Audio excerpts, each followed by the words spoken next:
Well, here's a graphic that really puts this flooding in perspective here. This is the river gauge reading at the Guadalupe River near Bergheim. And I want to point out a few things to you. First of all, at 9:45 this morning, the water level was 10 feet. And literally in just a matter of a few hours, it went from 10 feet to 57.81 feet. So that was over a 47-foot rise. Now, obviously, this doesn't come all at once. We're not seeing a 30 or 40-foot wall of water coming down the river. It's rising at a rate of about 1 to 2 feet every couple of minutes, which is very, very dramatic nevertheless. But that is a devastating flood by any measure. And there have been many creeks and streams and rivers in this huge area here that literally stretches from near Del Rio eastward to the northwestern San Antonio suburbs. So we're talking about a stretch that's about 135 miles wide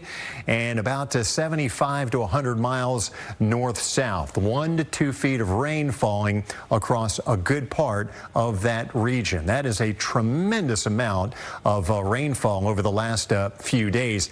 And that's the other thing. This hasn't been just a one-night deal here. This has occurred now for 3 consecutive days. And we're still getting some showers and storms moving back from the south across the Uvalde area, eastward through Hondo. Of course, these areas can't stand any more rainfall. It is quiet for the time being. Comfort, Kerrville, Fredericksburg, eastward to Johnson City. But I think they will see a few more of these showers and storms approaching from the south as we head through this evening. Here at home, scattered showers and thunderstorms, no flooding issues because these are moving, zipping along very quickly to the north. Heavy rain, some cloud-to-ground lightning around Terrell, up towards North Garland right now.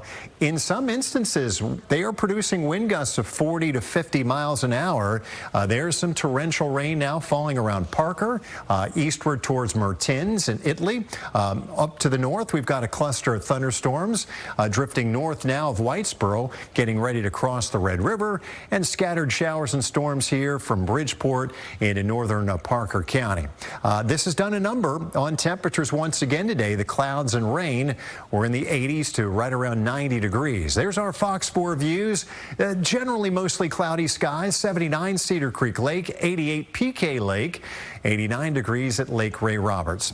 So scattered thunderstorms will continue. A few of these still gusty through about 9 o'clock or so tonight, and then they should die out with one exception. I think we're going to see some more showers and storms develop down to our southwest, close to that area of low pressure in the upper atmosphere. And it is going to be western areas tomorrow that generally see most of the scattered shower and thunderstorm activity. I think the rain chance here in the Metroplex and points east only about 20% or so, and even lower on Saturday. I think just about all of the region will be dry. I do have a 10% chance mainly west of the I-35 corridor. So as we dry out, we will heat up. 93 tomorrow, 96 Saturday. Sunday's high is 97. Monday 99, and then a string of triple digits there, peaking at 103 on Wednesday.